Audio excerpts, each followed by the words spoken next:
Before my mother reads that letter, I said, standing in front of 258 people at the Charleston Country Club, everyone here needs to know one thing. My mother's hand froze on the envelope. My sister stopped smiling. I didn't write it. 6 weeks earlier, I was sitting in a staff break room in Seattle, with rain ticking against the window like a tired clock.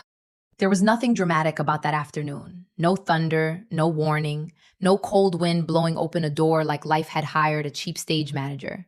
Just lukewarm coffee, a half-eaten turkey sandwich from the hospital cafeteria, and the faint squeak of sneakers from the pediatric rehab gym down the hall. My name is Vivian Hartwell Brooks. I was 35 years old, married to a good man, and working as a pediatric physical therapist at a rehabilitation hospital in Seattle. Most of my days were measured in small victories: a child bending a knee without crying, a little boy taking 3 steps after surgery, a mother covering her mouth because she didn't want her child to see her break down.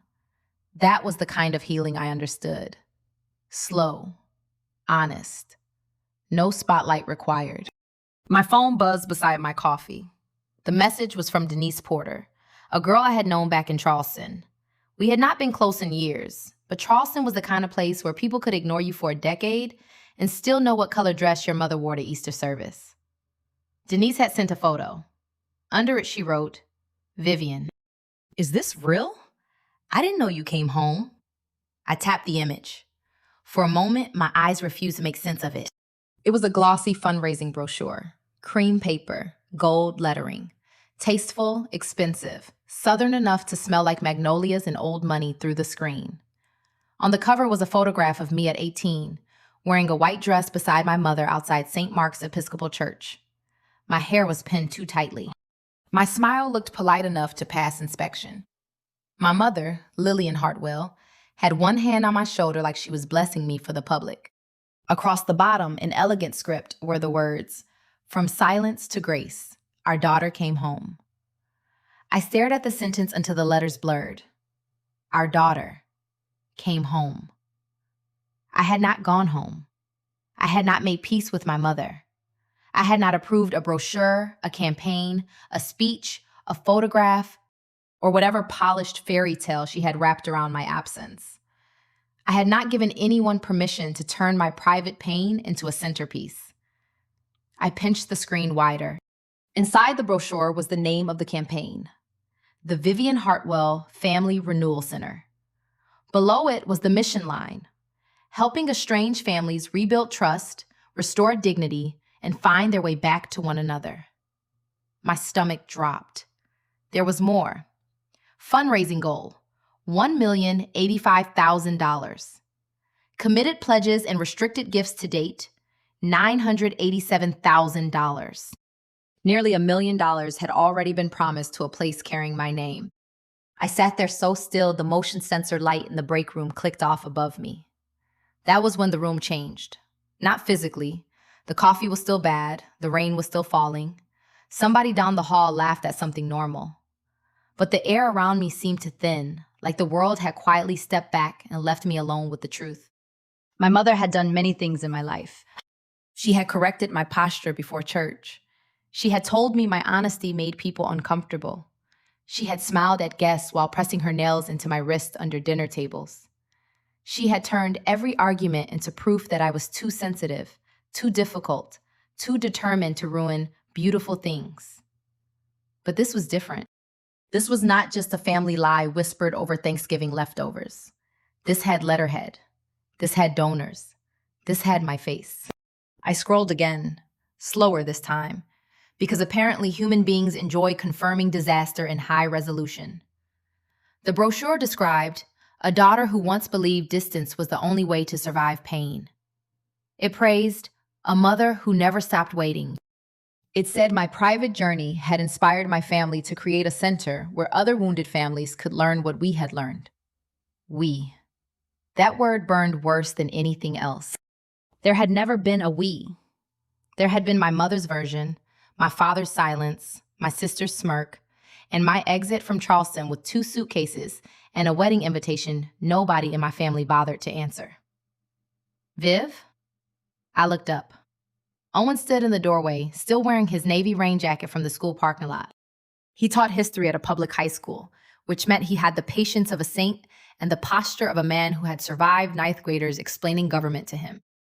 He took one look at my face and came in without asking the kind of useless question people ask when the answer is sitting right there. I handed him the phone. He read it once, then again. His jaw tightened, but he did not explode. Owen was never loud when anger mattered. Did you approve any of this? No. Did they ask? No. He looked at the photo of me and my mother. When was this taken? Church fundraiser. I was 18. He sat down across from me, careful, as if sudden movement might crack the room. I laughed once. It came out wrong. She called it grace, I said. She used my face to sell grace. Owen placed the phone on the table between us. He did not touch my hand yet.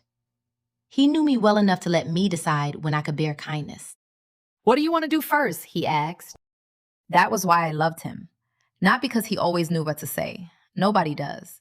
And people who think they do should be kept away from microphones and family counseling brochures. I loved him because he never tried to take my voice and call it protection. I looked at the brochure again. My mother's name was printed in gold beneath the foundation seal. Lillian Hartwell, founder and executive chair. My sister's name sat below hers, Paige Hartwell McKenna, program director. They had not simply remembered me. They had packaged me. They had taken the girl who walked out of Charleston because she refused to lie and turned her into proof that lying beautifully could heal a family. My hands stopped shaking. That scared me more than the shaking had. I want my name back, I said. Owen nodded once. Outside, Seattle rain slid down the glass in thin silver lines. Inside, beneath the fluorescent light, I understood something I should have understood years earlier. My silence had not protected me. It had only given my mother room to speak in my place. Charleston did not raise children. It arranged them. At least, that was how it felt inside the Hartwell house. Our home sat behind iron gates on a street lined with live oaks and Spanish moss, the kind tourists photograph from carriage rides while whispering about history they did not have to live with. The porch was wide. The shutters were black.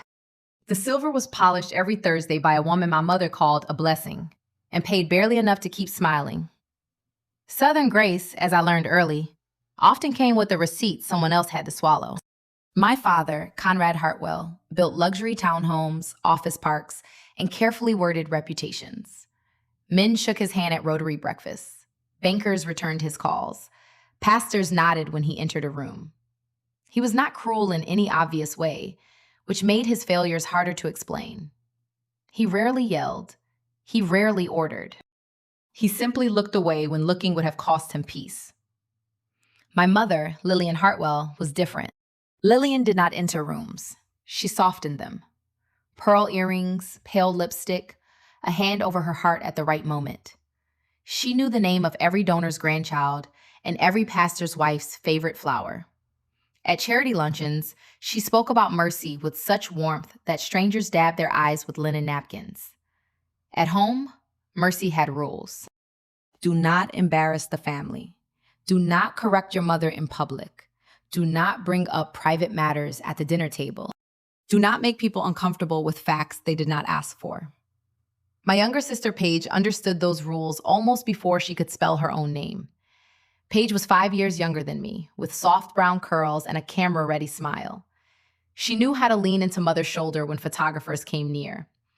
She knew how to say, "We're just so grateful," in a voice that sounded borrowed from a greeting card.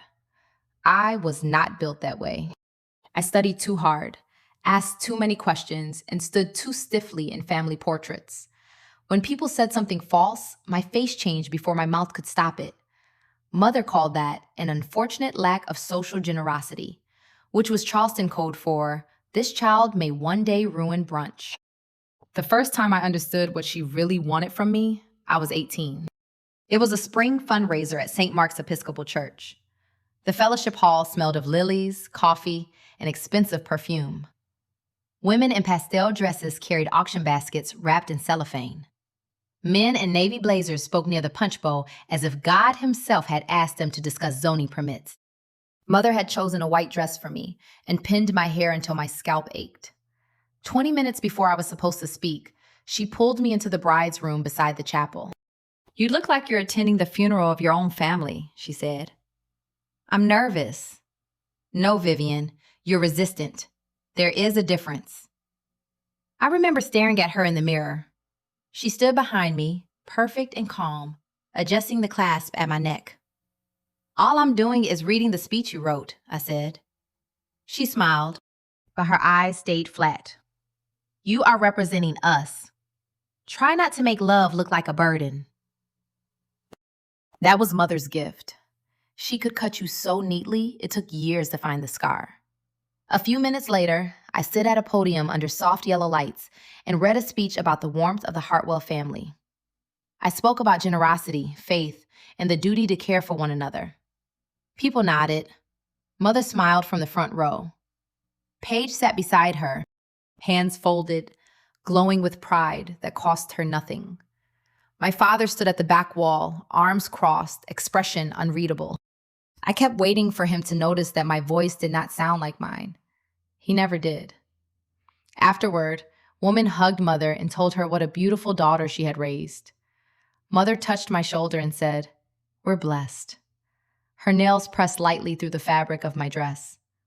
Not enough to hurt, just enough to remind me who owned the moment.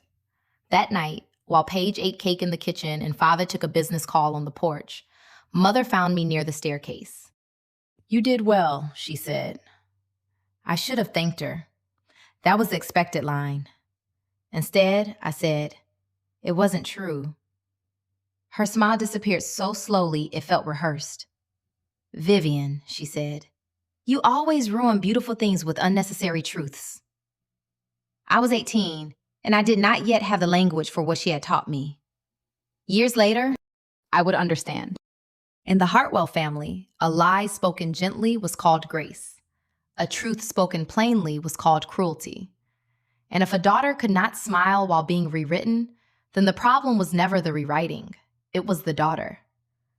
My grandmother did not belong in the Hartwell house, which was probably why I loved her so much. Beatrice Alden was my mother's mother, though you would never guess it by watching them stand in the same room. My mother moved like a woman expecting applause. Grandma B moved like someone who had already heard every foolish thing people could say and had decided not to waste good oxygen reacting. She lived in a small brick house outside Charleston, with a narrow kitchen, faded blue curtains, and a porch fan that clicked every third turn. She did not own silver serving trays. She owned cast iron pans, floured plates, and a coffee tin full of grocery coupons she insisted were not poverty, just common sense. Mother called her difficult. I called her safe. When I was little, Grandma B would come to Hartwell charity luncheons only when she had to. She wore the same navy dress every time, refused to pretend she liked cucumber sandwiches, and once told a state senator he had the handshake of a man who never carried his own suitcase. I was 10. I nearly choked on my lemonade. Mother did not laugh. That was the pattern between them. Mother smiled for the room. Grandma B watched the corners of that smile like a doctor reading an x-ray. After the church fundraiser when I was 18, after I had stood at that podium and praised a family warmth I could not feel, Grandma B found me behind the fellowship hall. I was sitting on the concrete steps near the kitchen entrance, holding a paper plate with a slice of lemon cake I had not touched. Inside, people were still praising Mother. I could hear her voice floating through the open door, sweet and soft, telling someone that raising daughters had taught her the holy discipline of patience. That line nearly made me laugh, but the sound got stuck somewhere near my ribs. Grandma B stepped outside carrying 2 cups of coffee.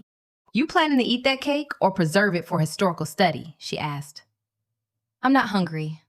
"Then give it here. I'll survive worse." She sat beside me and took the plate from my hand.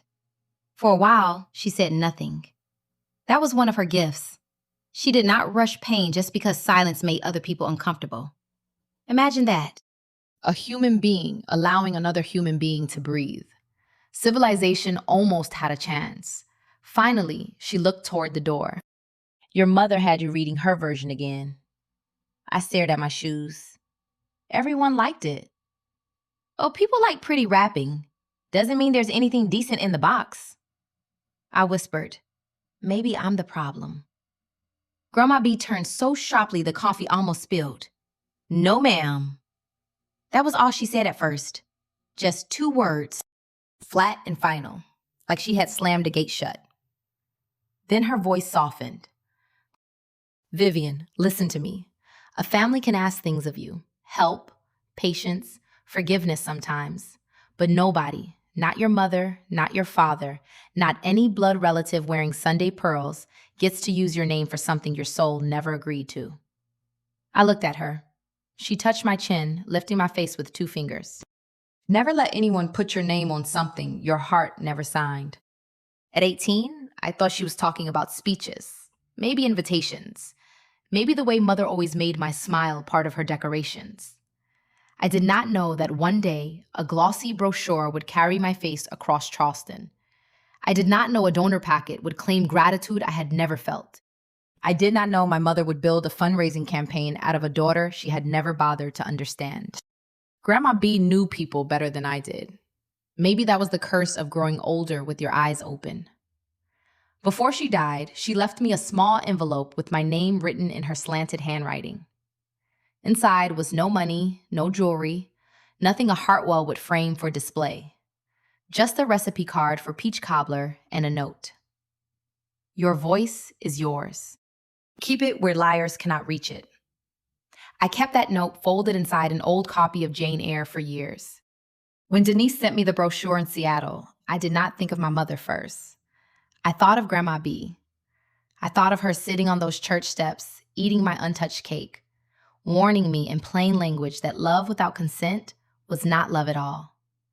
And for the first time in nearly 9 years, I wish she were alive not to comfort me, but to look at that brochure, raise one eyebrow, and say exactly what she always said when someone dressed up nonsense and called it grace. Well, she would have muttered, isn't that a fine piece of polished theft? I was 26 when my mother discovered that charity could make a lie sound holy. She did not call it discovery, naturally.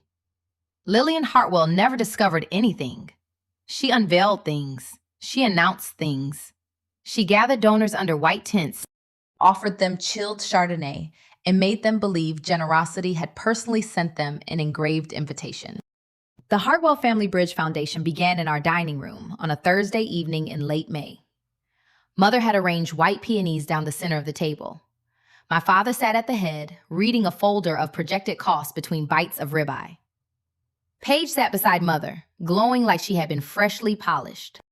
I remember the smell of buttered asparagus, rosemary potatoes, and the expensive red wine nobody asked me if I wanted. Families are breaking apart everywhere, Mother said, touching her napkin to the corner of her mouth. People need a bridge back to one another. Paige nodded right away. It's exactly what Charleston responds to. Faith, reconciliation, family dignity. Family dignity. That phrase always sounded harmless until someone in my house picked it up like a weapon. Father turned to Paige. The numbers are strong at the first donor circle commits before fall. Mother looked at me then. Not casually, not lovingly, strategically. And Vivian, she said, can help us tell the story. I knew that tone. It was the same tone she used when placing flowers in the front hall. This goes here, that vase goes there. My oldest daughter would stand where the light flatters the family. What story? I asked. Mother smiled. Ours. Paige leaned forward. The mother-daughter piece is powerful, Viv. People understand tension. They understand distance. But what they really give to is hope. I set my fork down. There it was, wrapped in peonies and wine. At that time, Mother had not yet built a center with my name on it. She had not yet sent donors a letter pretending to be from me. She was only testing the door, pressing lightly to see if the lock had rusted. You want me to speak for the foundation, I said. I want you to stand with your family, Mother replied. Those were not the same thing. But in our house, precision was treated like bad manners. She described the campaign as if she were describing a wedding, a launch luncheon at the Gibbs Museum, a short video in the garden, a few interviews, a written statement from me about how love had carried us through difficult years. Difficult years. I almost admired the nerve. Almost.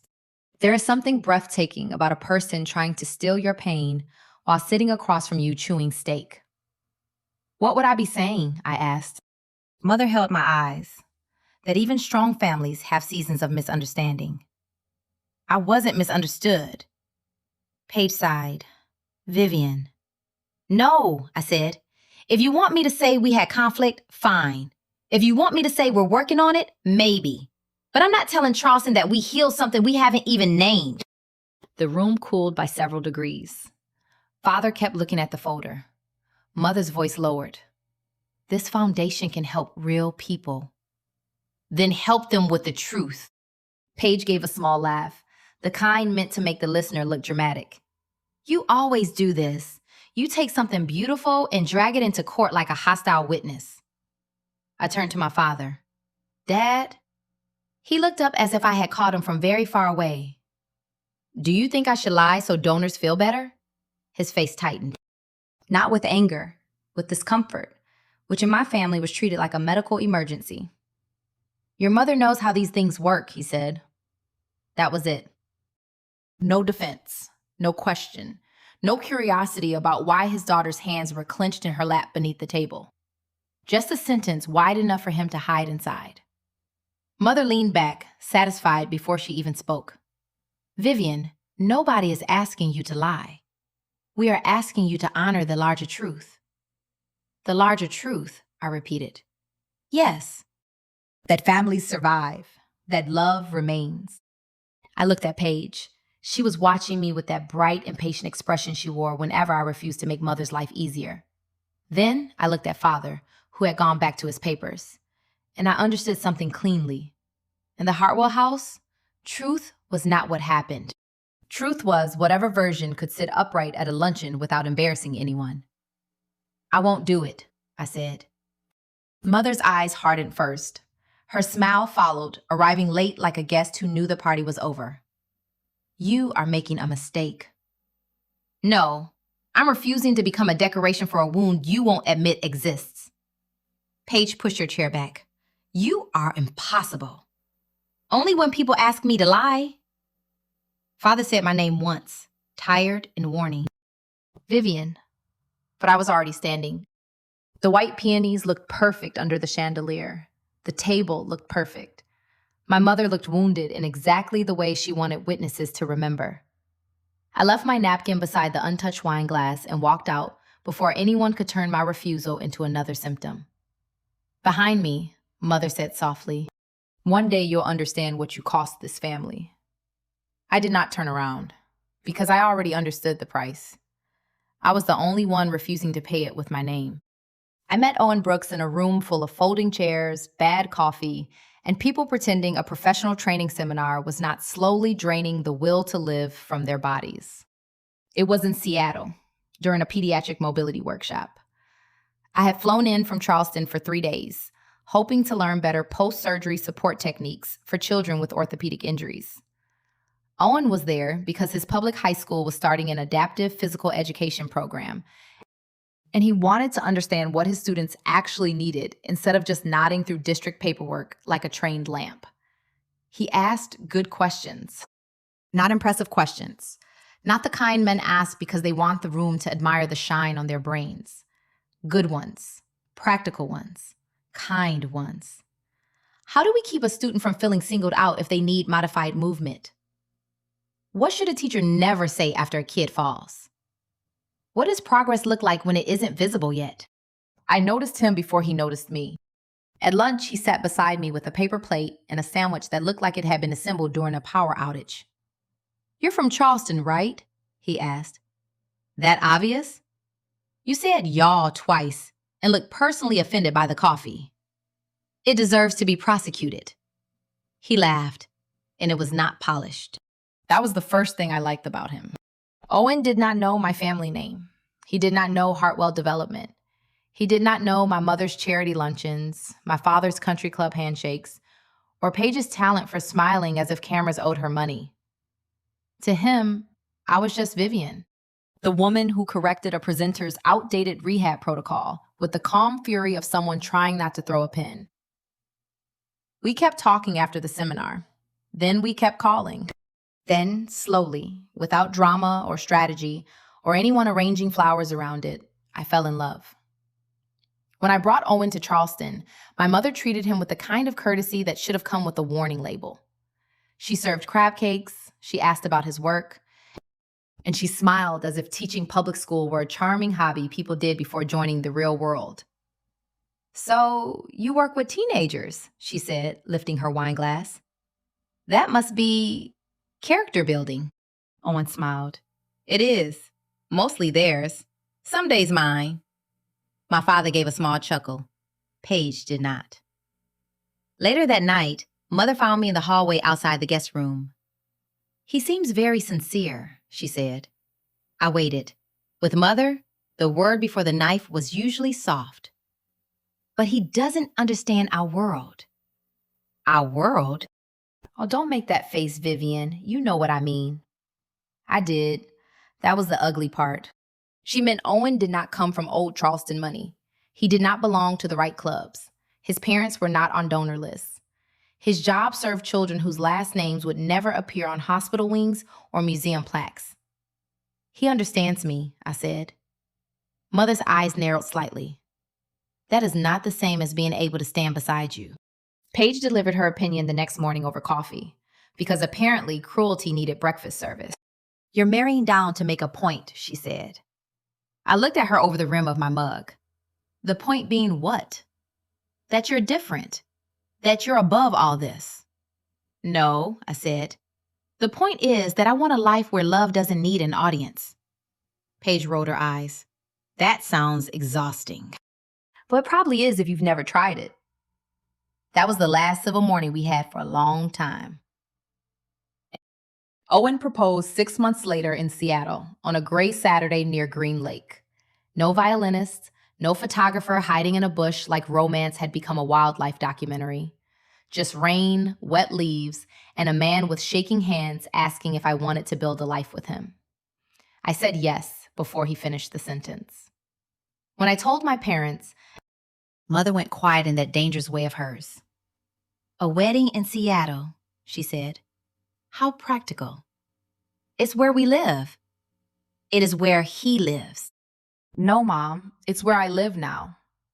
My father congratulated me with the careful warmth of a man crossing thin ice. Paige sent a text with 3 words, "Hope you're sure." Our wedding had 32 guests. Owen's parents cried through half of it. My coworkers brought grocery store flowers and somehow made them look beautiful.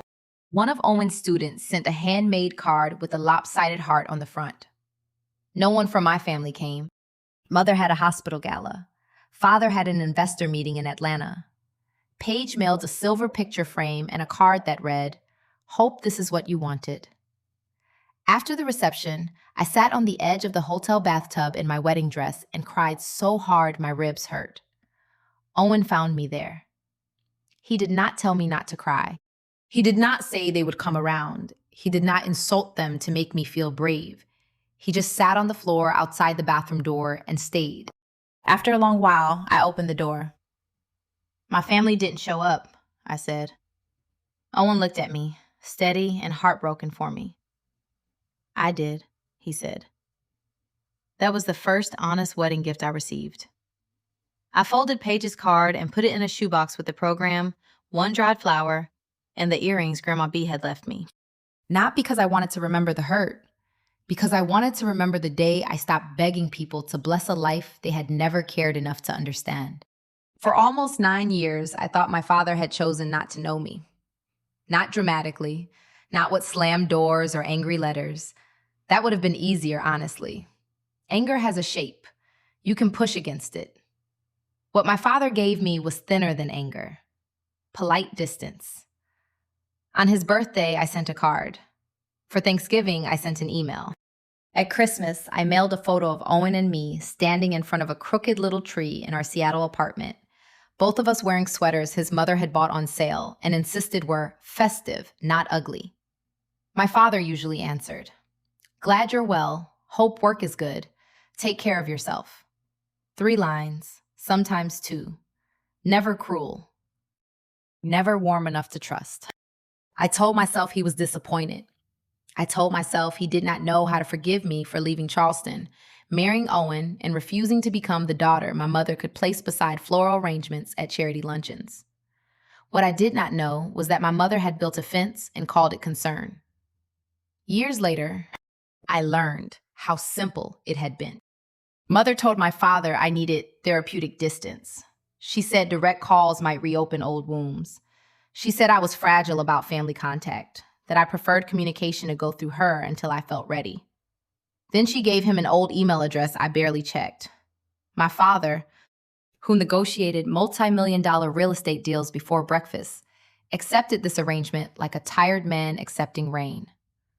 That was his failure, not stupidity. Convenience.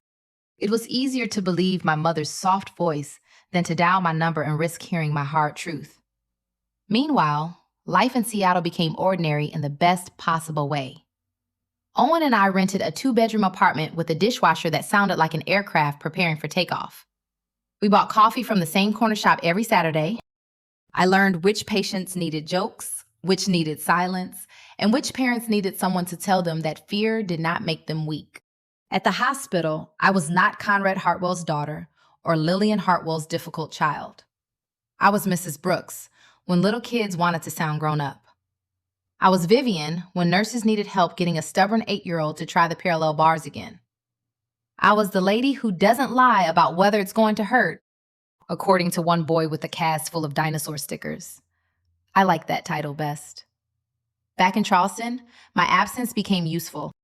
Mother told donors that some healing had to happen privately. She said our family understood estrangement not as a scandal, but as a sacred journey. Paige began appearing beside her at foundation events, elegant and glowing, holding folders and hugging guests like she had been born under a spotlight. In photos, they looked complete without me. Mother in pearls, Paige in soft colors, my father in dark suits standing a little apart, respectable and unreadable. There is a particular cruelty in being erased gently. No one has to say your name with hate. They only have to lower their voices, sigh at the right moment, and let people imagine you are too wounded, too proud, or too unstable to sit at the table. By the 5th year, I stopped expecting my father to ask real questions. By the 7th, I stopped checking whether mother had mentioned me in interviews. By the 8th, I believed the silence had settled into something permanent. Then one December, a Christmas card from my father arrived, with no note inside, only his signature beneath a printed message. Wishing you peace this season. I stood in the kitchen holding that card while Owen stirred chili on the stove. Maybe that's all he has, Owen said carefully. I shook my head. No, that's all he's willing to spend. Owen did not argue. That was the thing about him. He never tried to sand the sharp edges off the truth just because it made the room easier to sit in. I put the card in a drawer, not the shoebox with my wedding things, not the folder with hospital certifications or tax papers.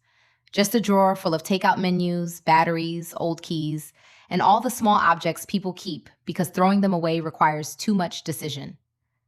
I did not know that in Charleston, my mother was already polishing my absence into a future speech.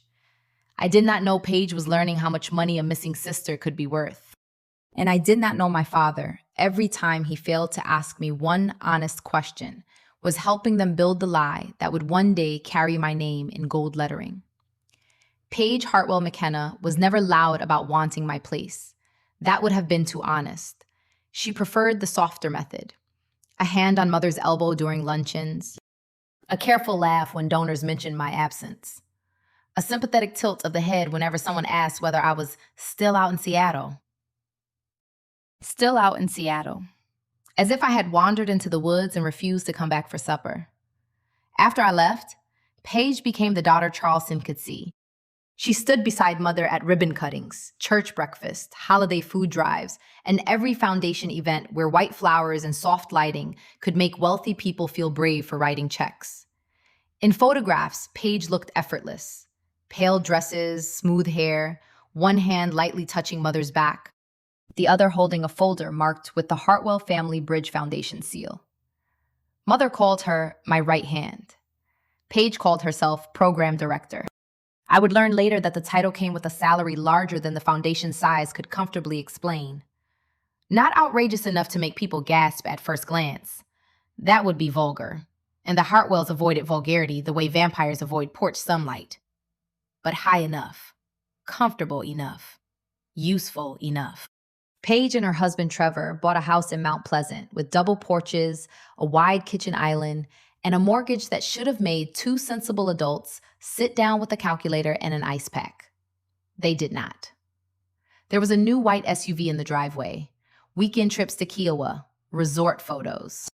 Designer bags placed just casually enough in Instagram stories. Paige wrote captions about gratitude, service, and the sacred work of bringing families back together. Nothing says sacred work quite like tagging the spa.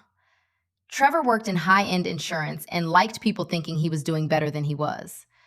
Paige liked people thinking she had never worried about money in her life.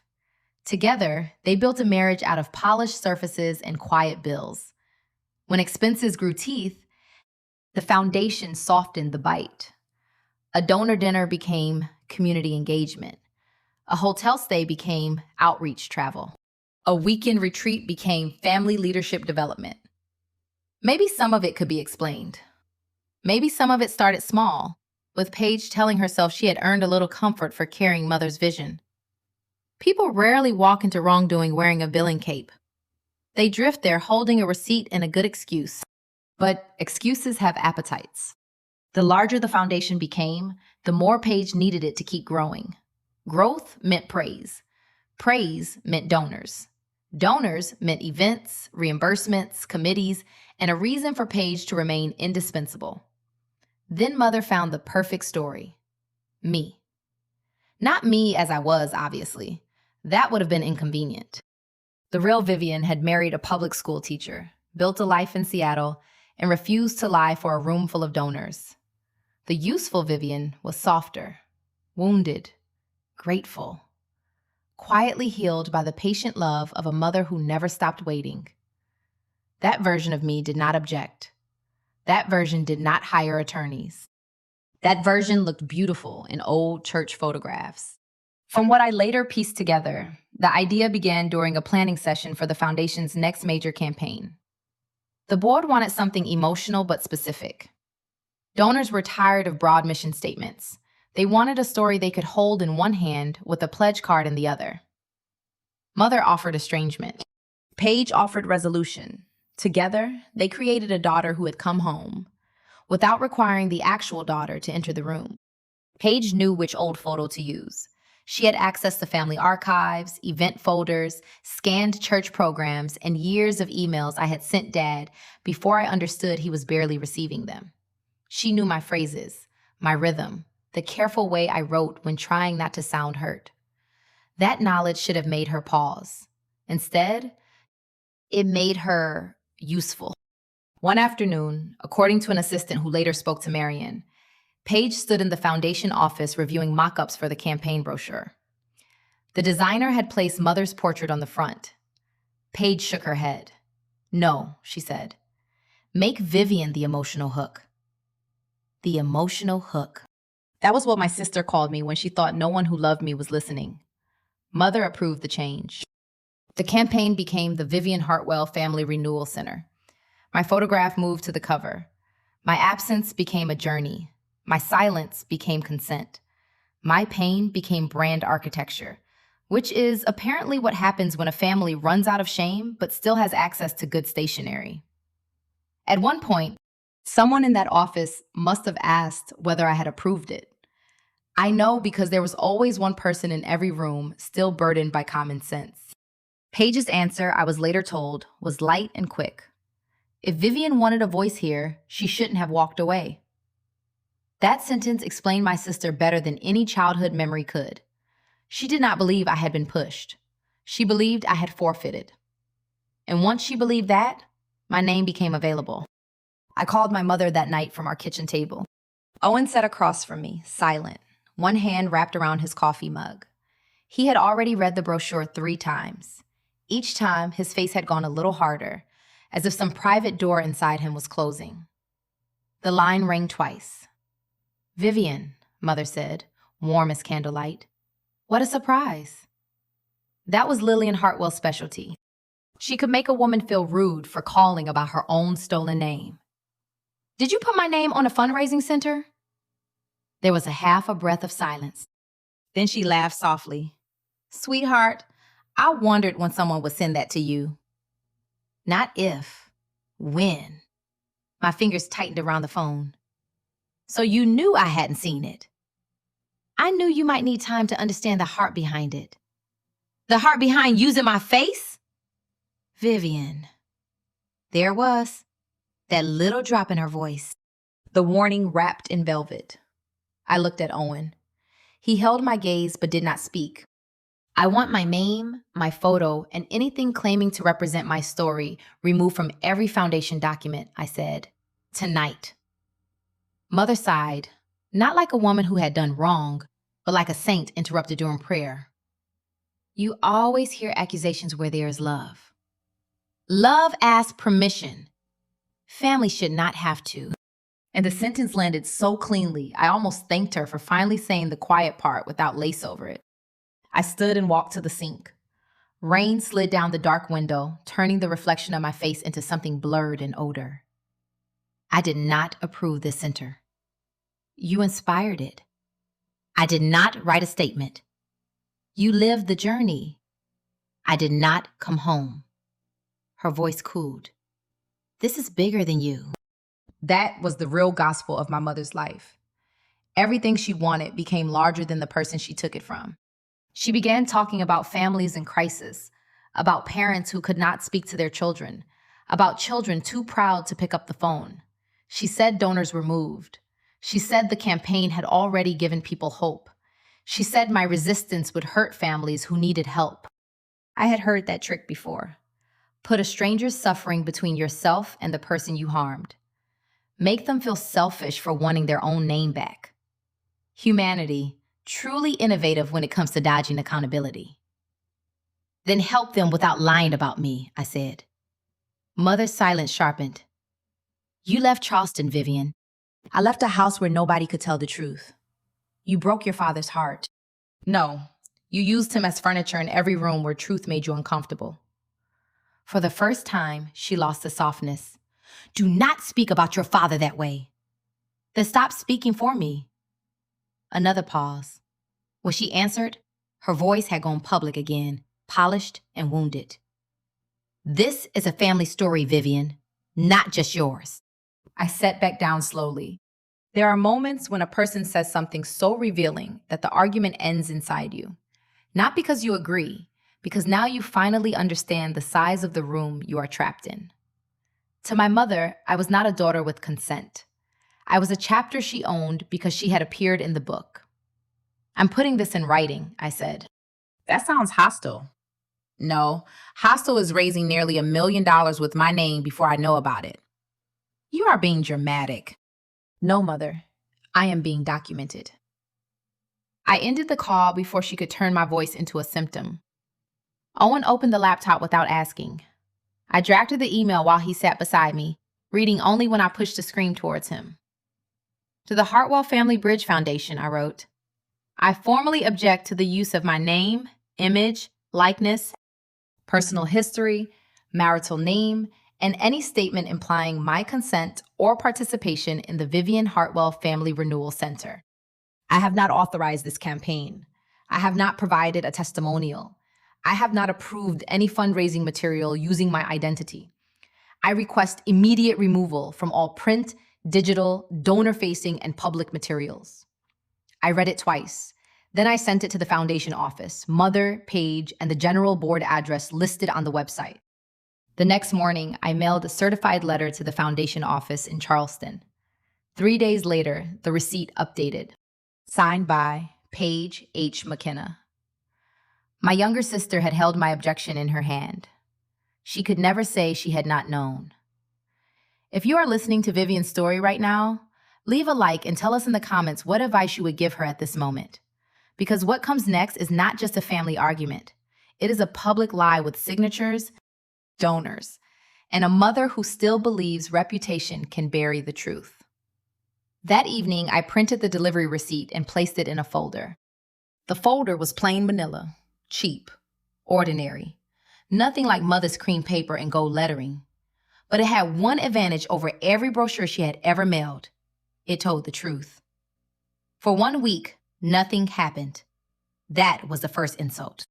Not a phone call, not a reply from the foundation office, not even one of those polished nonprofit emails that says, your concern is being reviewed by people who have no intention of reviewing anything. Just silence, sitting there like a guest who had not been invited but refused to leave. I checked the foundation website every morning before work. The first day, my name was still there. The second day, my photograph was still on the campaign page. By the fifth day, I had memorized the sentence beneath it. Inspired by the courageous return of Vivian Hartwell Brooks, this center will help families rebuild what distance once broke. Distance once broke. That line made my coffee taste like pennies. Distance had not broken my family. Lies had. Performance had. A mother who believed love meant controlling the script had. But distance was cleaner. Distance did not have pearl earrings or a foundation office. On the 14th day after Paige signed for my certified letter, the website changed. For one foolish second, I thought they had removed me. Instead, they had added a video.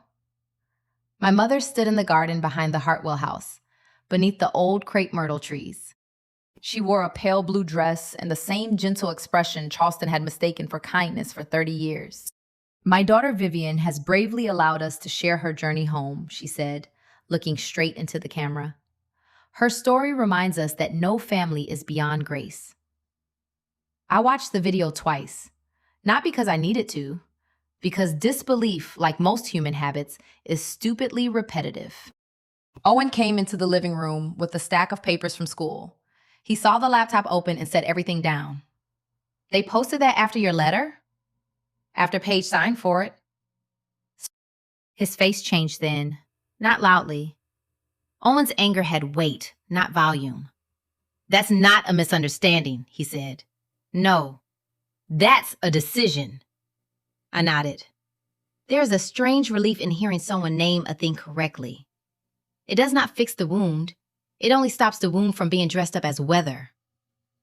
I called my father that evening. It rang until voicemail. I called again an hour later. Nothing. The next afternoon, during a break between patients, my phone buzzed. Dad, your mother said you approved the center, but felt overwhelmed by the attention. Proud of you. It's a meaningful thing. I stood in the hallway outside the therapy gym with a clipboard in one hand and that sentence burning in the other.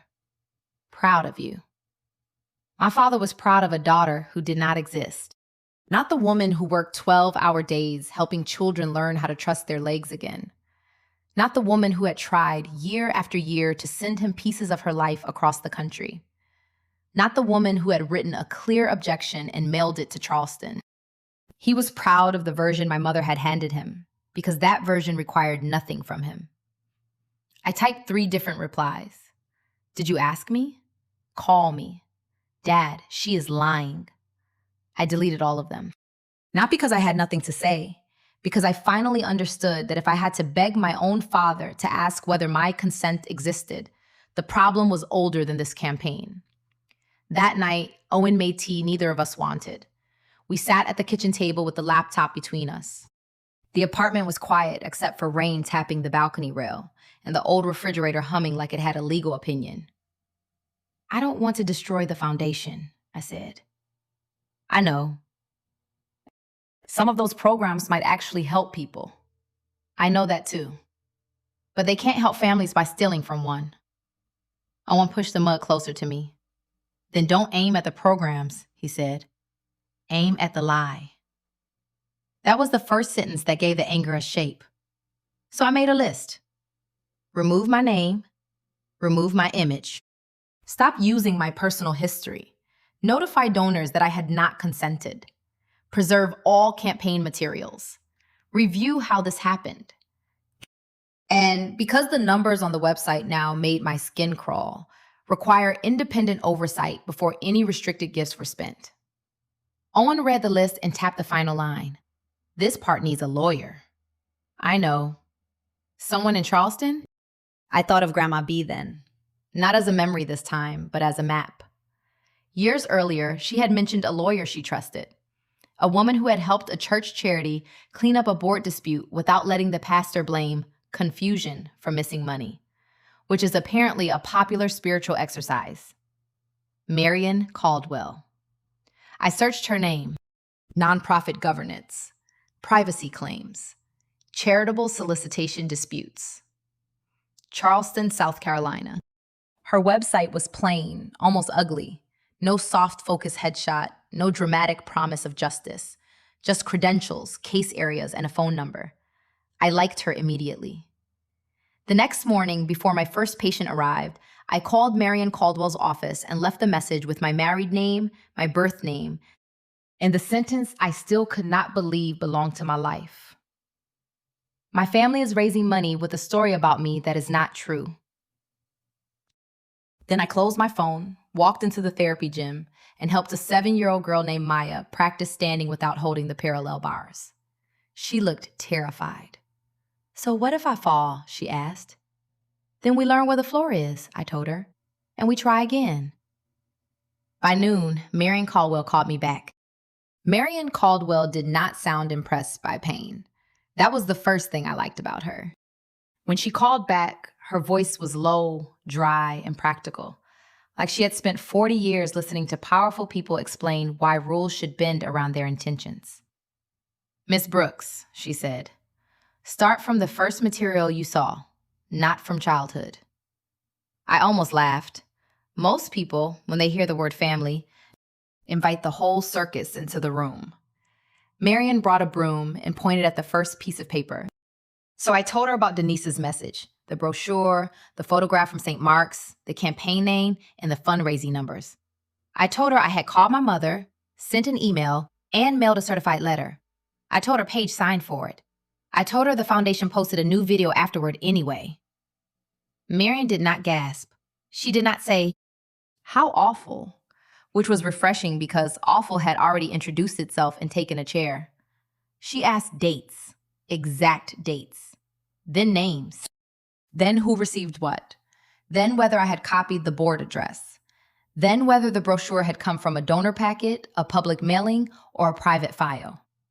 Public or lawfully received documents only, she said. Do not guess, do not hack, do not ask anyone to sneak you internal records. Do not threaten donors. If your mother wants to turn you into an unstable daughter, don't hand her paint. I sat straighter at the kitchen table. Owen was across from me with a yellow legal pad, writing down every instruction. His handwriting looked like it belonged to a man who had graded essays during flu season and no longer feared chaos. I'm not trying to destroy the foundation, I said. Good, Marion replied. That will matter. What do you want? I looked at the list beside my laptop.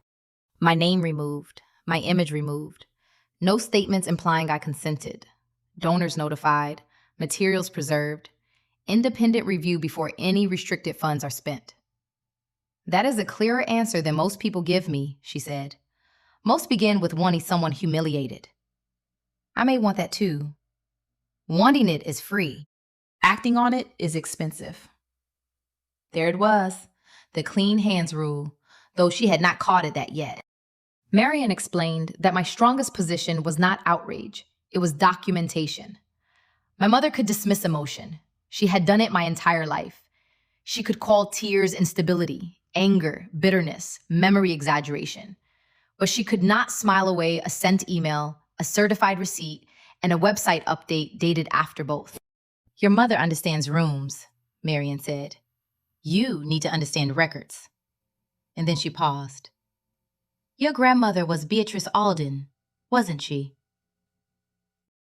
My throat tightened. Yes. I knew Bea. She once told a church board that calling a missing receipt a misunderstanding was a sin against both math and God. I smiled for the first time all day. That sounds like her. She had very little patience for polished nonsense. She would hate this. No, Marion said. She would organize it. That sentence settled something in me.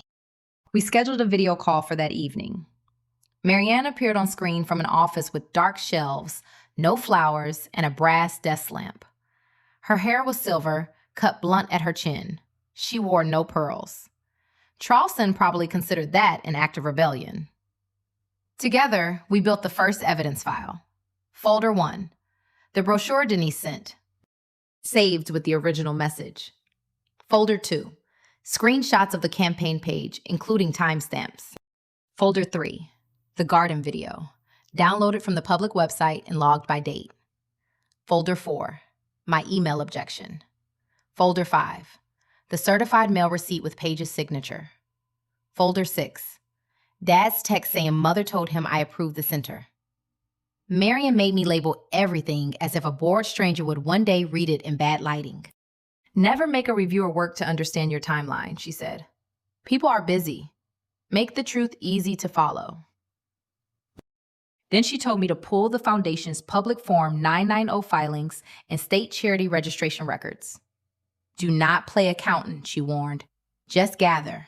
If there are financial concerns, a CPA can say that later. You cannot. By midnight, Owen had taped a line of sticky notes across our kitchen wall. September dates in blue, foundation actions in yellow, my responses in pink. Charleston had built a lie on cream paper and gold ink. We were building the answer with printer paper, file names, and cheap tape from a junk drawer. It did not look powerful. It looked ordinary. But for once, ordinary was exactly what I needed. Before we ended the call, Marion leaned closer to the camera. Vivian, if you walk into this with rage, your mother will know what to do with you. If you walk in with facts, she will have to invent a new defense. After the screen went dark, I sat in the quiet kitchen, staring at the folders on my laptop. My mother had always known how to arrange a beautiful room. Now I was learning how to arrange the truth. The next morning, I downloaded 3 years of the Hartwell Family Bridge Foundation's public filings. It felt strange, reading my family through government forms. There was no perfume on a Form 990, no pearl earrings, no soft piano music behind a campaign video. Just boxes, numbers, officer names, salaries, program expenses, fundraising costs, and lines of language dry enough to make a tax attorney feel romantic. I was not an accountant. Marion had made that clear. Gather, she had said. Do not diagnose. So I gathered. I printed the first year at the hospital library during my lunch break, then felt ridiculous carrying it back to my locker like contraband. By evening, Owen and I were at the kitchen table again. He had pushed aside a stack of student essays and made space for my family's public paperwork. Because marriage is apparently two people taking turns letting disaster ruin the table. At first, nothing screamed. That almost made it worse. The numbers did not leap up wearing little criminal hats. They sat there politely. Program services, donor cultivation, event consulting, outreach travel, leadership retreat, community engagement. Pretty words, expensive words, words that knew how to shake hands. I started with program spending. For a foundation that described itself as a lifeline for struggling families, the direct support numbers seemed smaller than the brochure suggested. Not fake, not empty, just thinner than the public story. Then came events. Fundraising dinners had grown sharply. Donor hospitality had grown too. So had consulting. Paige's salary had increased in a way that made Owen raise his eyebrows but say nothing. I appreciated that. People love filling silence with accusations they cannot support. It's a national hobby, right after grilling meat and pretending online terms of service were read. I made notes instead. Year 1, modest launch events. Year 2, donor engagement doubled. Year 3, consulting and travel rose again. Then I saw the vendor names. Magnolia Table Experiences, Harborview Retreat Coordination, Low Country Legacy Branding. They sounded like businesses created by someone trying to make champagne appear in a budget without using the word champagne. I searched only what was public. No tricks, no passwords, no favors from anyone still inside the foundation. Marion's voice stayed in my head like a courthouse bell. Clean hands. Magnolia Table Experiences led to a catering and event design company whose website featured several photos from foundation dinners. In one image, Paige stood near a dessert table wearing a cream dress I had seen on her Instagram. Harborview Retreat coordination was harder. It had a small website with vague language about leadership weekends, donor alignment, and restorative planning. The listed address matched a business suite near Mount Pleasant. Owen looked over my shoulder. Restorative planning? Oh, that must be what rich people call a weekend when nobody wants to admit they went to a resort. He gave a tired laugh. I clicked through Paige's public social media. Not deep, not obsessive, just the post anyone could see if they had a phone and poor judgment, which covers most of modern civilization. A photo from Kiowa Island. Caption: grateful for sacred work and quiet renewal. The date matched the week of a foundation retreat expense. Another post showed her at a rooftop restaurant downtown. Caption: building bridges starts with breaking bread. The same month listed a donor cultivation dinner that cost more than my first car. None of it proved theft. That mattered. A careless storyteller would have called it embezzlement by midnight and had somebody arrested before breakfast. Real life, unfortunately, insists on paperwork, context, and people who say, "We'll review the matter," while charging by the hour. Still, a shape was forming. My name was not just decoration for a new campaign. It was fuel. The Vivian Hartwell Family Renewal Center could bring in restricted gifts, larger pledges, new donor circles, and fresh attention. Fresh attention could cover old spending with a new mission. A clean, emotional story could make messy numbers look noble. I wrote that down, then crossed it out. Too much conclusion. I replaced it with, campaign may have been used to support continued donor confidence amid rising administrative, event, and travel expenses. Owen leaned back in his chair. You sound like Marion. Good. She scares me in a productive way. He picked up the salary page again. Paige made this much? Apparently compassion pays better when you put it on letterhead. I regretted saying it the moment it left my mouth, not because it was wrong, but because it made me sound bitter in a way Mother would recognize and use. I closed my eyes. Owen slid the page back to me. Viv, noticing numbers is not bitterness. No, but I need to keep the difference clear. He nodded, so we kept going. By 10 o'clock, the kitchen wall had changed. The blue sticky notes still showed dates. The yellow notes showed foundation actions. Now green notes marked financial questions. Not accusations, questions. Why did donor hospitality rise before the new campaign? Who approved Paige's salary increase? Were retreat costs tied to actual family programs? Which restricted gifts had already been promised to the Vivian Center? Had donors been told I personally supported the campaign? That last question stayed in my chest.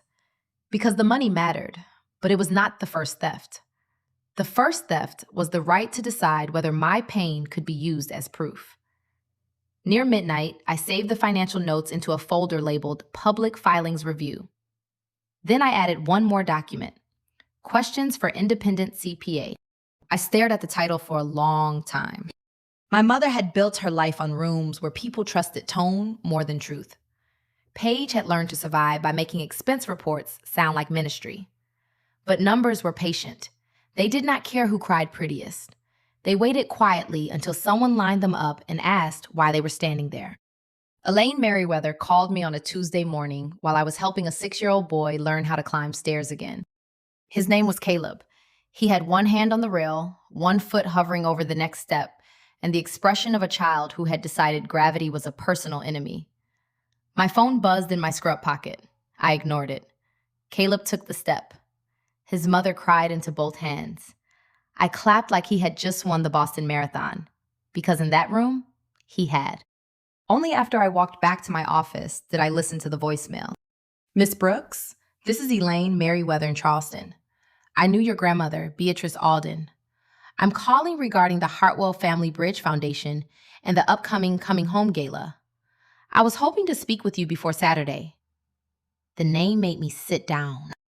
Elaine Merriweather was not just any donor. She was the widow of Dr. Samuel Merriweather, a pediatric surgeon whose name was on half the respectable medical projects in Charleston.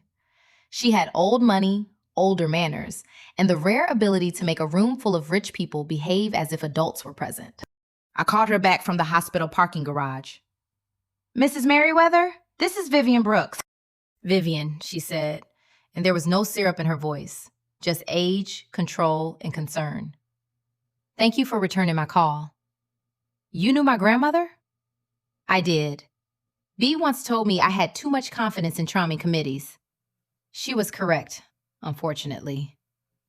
Despite everything, I smiled. Then Elaine's tone changed. "I have committed $162,000 to the Vivian Hartwell Family Renewal Center." The concrete wall in front of me seemed to tilt. "I'm sorry," I said. "You committed what?" "A restricted gift. Pending final documentation, of course. I was told you had given permission for your story to be shared. I also understood you might offer remarks at the gala." I pressed my free hand against the steering wheel of my car. "No, I haven't given permission. I was never asked to speak. I didn't even know about the center until a friend sent me a brochure." Elaine did not answer right away. People often rush to fill silence when bad news enters the room. Elaine did not.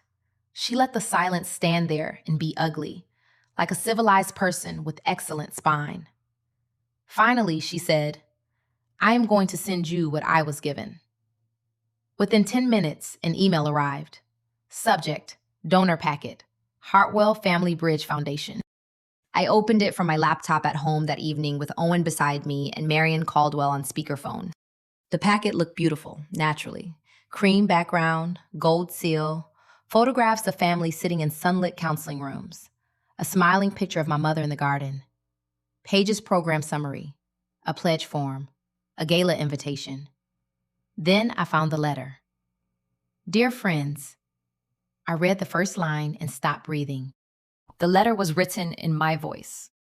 Not perfectly. Whoever wrote it had overdone the softness. But there were pieces of me in it, the careful phrasing from old emails, the way I used short sentences when trying not to sound emotional. Someone had studied me closely enough to wear my skin, badly. It thanked donors for believing in family restoration. It said I was grateful to my mother for never giving up. It said the years of distance had taught me that pride could look like protection. I made a sound I did not recognize. Owen reached for my hand, then stopped before touching me. He remembered. "Let me choose." At the bottom was the signature, Vivian Hartwell Brooks. Not typed as a reference, not quoted from some old note. Signed. A neat electronic signature set under my name like a little polite crime in black ink. Marion's voice came through the speaker, flat and sharp. "Vivian, did you write this?" "No." "Did you authorize anyone to write on your behalf?" "No." "Did you approve electronic use of your signature?" "No." "Keep going." I scrolled down. There was an image release form, too. It claimed permission to use my name, likeness, family history, and personal narrative for campaign materials related to the Renewal Center. The email listed on the form looked almost like mine. Almost. One extra middle initial. One old surname order.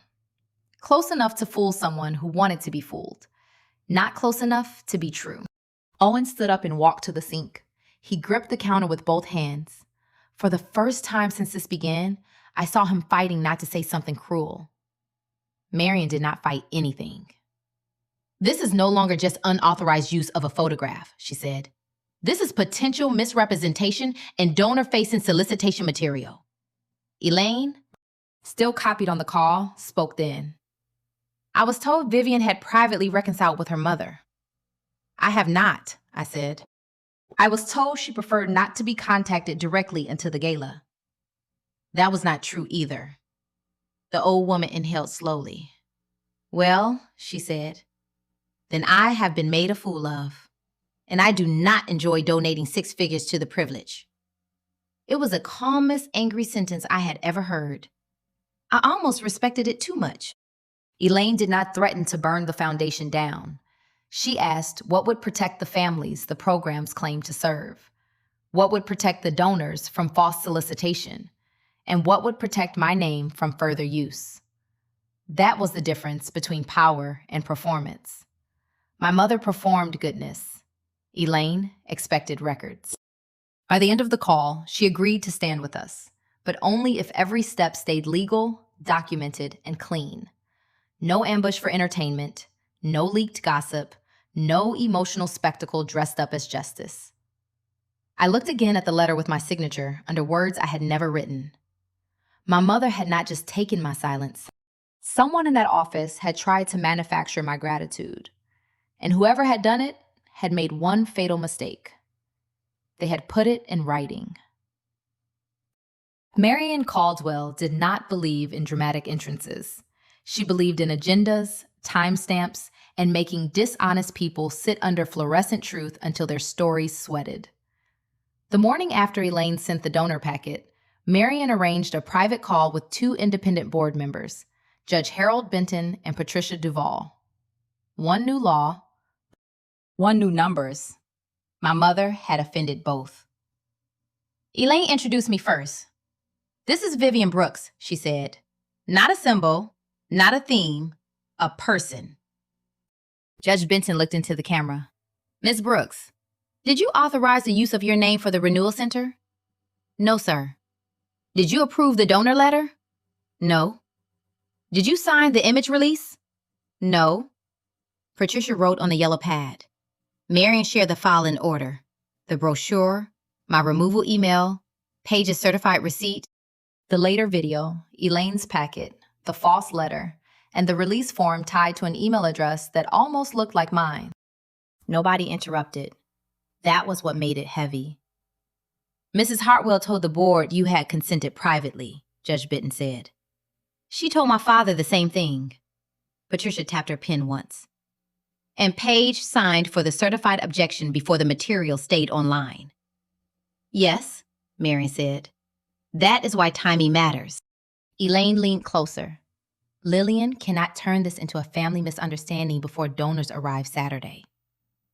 And there it was. Should the gala be canceled? Part of me wanted the backdrop taken down, the flowers returned, and the speech shredded. Elaine shook her head before I spoke. If we cancel now, Lillian will say Vivian became emotional and sabotaged a healing campaign. Half the city will believe her by lunch. I hated how right she was. Marian added, "The solicitation occurred in public. The correction must be documented and witnessed by the people being asked to give." Judge Benton looked at me. "Are you willing to speak at the gala?" Owen sat beside me. His hand rested near mine, steady, but not claiming it. "Yes," I said, "but I'm not going there to scream at my mother." "Good," Marian said. "Screaming is rarely useful and never flattering." Elaine would request special remarks from Vivian Brooks after Mother's keynote and before the final pledge appeal. No one in Mother's office could refuse without offending a woman who had committed $162,000. Patricia requested reimbursement summaries, vendor lists, salary approvals, and restricted gift documents. She did not accuse Paige. She did not need to. The list itself sounded like a door locking. Marian warned everyone not to leak or post online. If this becomes gossip before record, Lillian wins the first round. By the end of the call, the plan was simple. The gala would go forward. Mother would step onto the stage she designed. After she spoke, I would stand in that room and say what she had worked so hard to keep out of Charleston's mouth. When the screen went dark, Owen covered my hand. "You don't have to be fearless," he said. "I'm not." "I know." I looked at the folder on my laptop. "If my name was used in that room," I said, "my truth will be heard in that room." Charleston looked exactly as I remembered, which felt rude. The live oaks still bent over the streets like old women guarding secrets. Spanish moss hung from the branches in gray ribbons. The air smelled faintly of salt, boxwood, and money old enough to pretend it had never been earned. Owen drove the rental car from the airport while I sat in the passenger seat with Marion's folder on my lap. Neither of us spoke much. There are silences that feel empty, and there are silences that hold the line for you. Owen had mastered the second kind. "You want me inside with you?" he asked when we parked outside Hartwell Development. The building was brick, 3 stories, with black shutters and brass letters by the door. My father's name was not on the front. It did not need to be. In Charleston, power often preferred not to sweat. "No," I said, "not at first." Owen nodded. "I'll be across the street." He did not ask if I was sure. He did not make a speech about courage. He just watched me step out of the car with the kind of faith that does not make noise because it knows it is real. My father's receptionist recognized me after a second too long. "Miss Hartwell," she said, then corrected herself. "Mrs. Brooks." Oh, that little correction cut deeper than it should have. "Vivian is fine." She led me down a hallway lined with framed project renderings, luxury townhomes, retail centers, restored buildings with names that made gentrification sound like a christening. Dad stood when I entered his office. Conrad Hartwell had aged in quiet ways, more silver at his temples, deeper lines beside his mouth, same tailored suit, same careful expression, as if feeling too much might violate a zoning ordinance. "Vivian," he said. "Dad?" For one second, the word almost belonged to us. Then he looked at the folder in my hand. "Your mother said you were upset." I set the folder on his desk.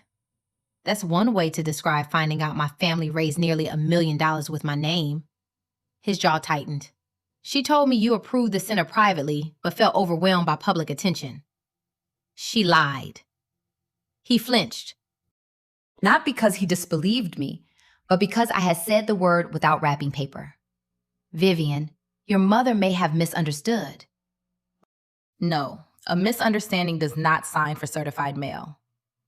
I opened the folder. First page, my email objection. Second page, the delivery receipt with Paige H. McKenna's signature. Third, screenshots of the website after that date. Fourth, the donor packet. Fifth, the letter signed with my name. Sixth, the image release tied to an email address that was almost mine.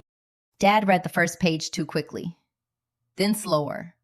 By the time he reached Paige's signature, the color had shifted in his face. He sat down. I did not. The office was silent except for the low hum of the air conditioner and traffic passing outside on Meeting Street. "This can't be right," he said. "It is." "Your mother told me you needed distance." I looked at him then, not as the little girl waiting near the church steps, not as the bride whose father had skipped her wedding for an investor meeting, as a grown woman holding receipts. "No, Dad, you needed distance. It kept you from asking me the truth." His eyes moved to mine. For a moment, I saw the answer form inside him. Not a defense, not yet an apology. Something worse for a man like my father. Recognition. He had not forged anything. He had not designed the brochure. He had not written that letter. But he had lived inside the comfort my mother built for him. He had accepted a version of me that required no phone calls, no hard questions, no confrontation across a dinner table. He rubbed one hand over his mouth. "I should have called you." Yes. The word sat between us, plain and heavy. He looked at the false letter again. "Did Paige write this?" "I don't know. Marion is not letting me guess." "Marion Caldwell?" "Yes." His face changed again. Men like my father respected certain names, even when they ignored their own children. Useful little feature of the species. He reached for his phone. "I'm calling Lillian." "No." He stopped. "She used a stage to sell a version of me," I said. "I'm not letting her take this back into a private room and repaint it. This is going to humiliate your mother." "No, what she did may humiliate her. I'm only bringing the lights up." He closed his eyes. I expected him to argue, to tell me to think of the family, to ask me not to cause a scene at the gala, as if the scene had not already been printed, mailed, and monetized. Instead, he opened his eyes and said, "What do you need from me?" I almost hated him for asking that so late. "Do not stop me." He nodded once. And if someone asks you whether I consented, do not repeat what mother told you. Ask me in front of them. His hand tightened around the phone. All right. That was not forgiveness, not even close. It was a door cracked open after years of being locked from the other side. I gathered the copies but left one packet on his desk. He touched the edge of it like paper could burn. At the door, he said, "Vivian." I turned. "I didn't know." I looked at my father, standing in the office where he had built half a city and avoided one daughter. "No," I said. "You didn't ask." And then I walked out into the Charleston heat, where Owen was waiting across the street, and for the first time since the brochure, I felt the lie begin to lose its balance. The Charleston Country Club looked polished by people afraid of honest fingerprints. White flowers framed the doors. Through the windows, I saw ivory tablecloths and women in satin trading kindness and judgment. Owen stepped beside me. "You ready?" "No." "Then we'll do it not ready."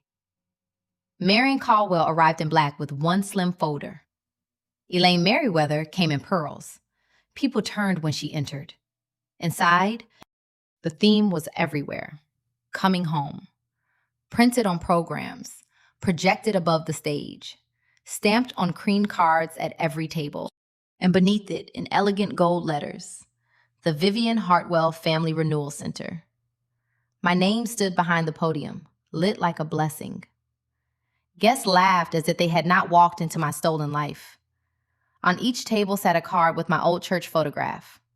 The caption said, "Every family could find its way back." Paige saw me first. Champagne dress, discreet headset, perfect smile. Then her eyes landed on Marion, Elaine, and Owen, and the smile slipped just enough. Then Mother turned. Lillian Hartwell wore emerald silk and pearls. Her smile appeared instantly. Warm, grieving, gracious, weaponized. "Vivian," she said, crossing the room with open arms. She hugged me before I could step back. Against my ear, she whispered, "Do not embarrass this family tonight." I kept my voice low. "I'm not here to embarrass you, Mother. I'm here to make you tell the truth." When she pulled away, her face still smiled. Her eyes did not. Paige hurried over with the seating chart. "We have Vivian and Owen at table 14. Elaine took the chart from her hand. "No, Mrs. Brooks will sit at my table." "The donor table?" Paige asked. "Yes, dear, the one with the donors." It was a small sentence. It removed 3 layers of Paige's skin. So I sat near the front with Owen, Elaine, Marion, Judge Benton, and Patricia Duvall. My father sat at the head table, not touching his wine. People praised Mother's campaign video. A woman across from me dabbed her eyes and said, "Your mother's devotion is extraordinary." I looked at the card with my face on it. "Yes," I said. "Extraordinary is one word." Then the light softened. Mother walked to the podium, and the room settled for the woman it thought it knew. She spoke about mothers waiting by windows, daughters losing their way, and families too sacred to abandon. Her voice trembled in all the right places. I watched her hands. They did not shake. That was when I understood how practiced this was. Not just the speech, the theft. Mother lifted a cream envelope from the podium. "And tonight," she said, "with deep gratitude, I want to read a few words from my daughter Vivian, whose courage has allowed the center to be born." My chair made the smallest sound as I stood. The room turned toward me. Mother froze with the envelope in her hand. "Before my mother reads that letter," I said, "everyone here needs to know one thing." Paige stepped from the side wall.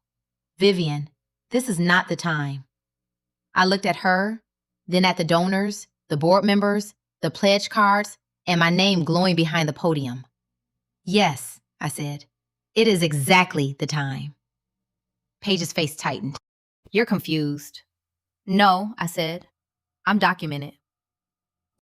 Marion stood beside the projection table. The screen behind Mother changed from the gold Gala logo to a clean timeline with dates, receipts, and file names. No private wounds, no childhood accusations, just records. First, my email demanding removal of my name, image, and story. Second, the certified mail receipt signed by Paige H. McKenna. Third, screenshots proving the website stayed active after that date. Fourth, the donor packet Elaine had received. Fifth, the letter with my electronic signature at the bottom. Sixth, the image release tied to an email address that was almost mine, but not mine. The room went so quiet I could hear someone set down a fork. Mother gripped the podium. Vivian is hurting. This is a painful family matter, and she has misunderstood our intention. I looked at her, and for once, I did not feel like her daughter standing in the hallway waiting to be corrected. I did not misunderstand, I said. I did not approve this campaign. I did not write that letter. I did not sign that release. Healing does not begin with a forged letter. My silence was not consent. Paige moved toward the stage. You walked away. We built this without you. That is exactly the problem, I said. You built it with my name anyway. My father stood. The movement changed the air more than anything I had said. Comrade Hartwell never made public scenes. He avoided them like unpaid taxes and honest apologies. He looked at me first. Vivian, did you ever consent to have your name used for the center? No. Did you write the donor letter? No. Then he turned to my mother. Lillian, who wrote it? Mother opened her mouth. Nothing came out. Paige stepped in too quickly. We were doing good work. Vivian left. She doesn't get to abandon this family and then decide what we can build from what she left behind. A murmur moved across the room. Not loud. Worse. Controlled. Respectable horror in expensive clothing. Judge Benton rose from the donor table. Effective immediately, he said. The campaign for the Vivian Hartwell Family Renewal Center is suspended. All restricted pledges and gifts tied to this campaign will be frozen pending independent review. Mrs. Hartwell and Mrs. McKenna are temporarily removed from authority over donor communications, campaign accounts, and public statements. Patricia Duvall stood beside him. Outside counsel and a forensic accountant will review 3 years of salary approvals, reimbursements, vendors, retreat expenses, and restricted gifts. Elaine Merriweather folded her hands on the table. My $162,000 commitment is on hold until the foundation is restructured and every donor receives a correction. Several heads nodded. Pledge cards stayed untouched. Mother looked at my father. Conrad, are you going to let her humiliate me? He looked old then, not weak, just late. No, he said. You did that. She only read the receipts. That was the sentence that ended the evening. The aftermath did not arrive with music. It came through attorneys, emails, board votes, and calls nobody wanted to answer. My name came down from the website. Donors received written correction. Paige resigned after questionable personal expenses appeared under outreach and retreat categories. She repaid part of the money and lost every committee seat she once polished like silver. Trevor moved out by spring. Mother stepped down as executive chair. She tried to call it a misunderstanding. The board refused the word. My father filed for legal separation 3 months later. The foundation survived, but not as her altar. It became the B. Alden Family Access Fund, with licensed counselors, written consent rules, public audits, and no smiling Hartwell portrait at the center. I went home to Seattle. On my first day back, a little girl in pink sneakers took 3 shaky steps between the parallel bars. She looked at me, terrified and proud.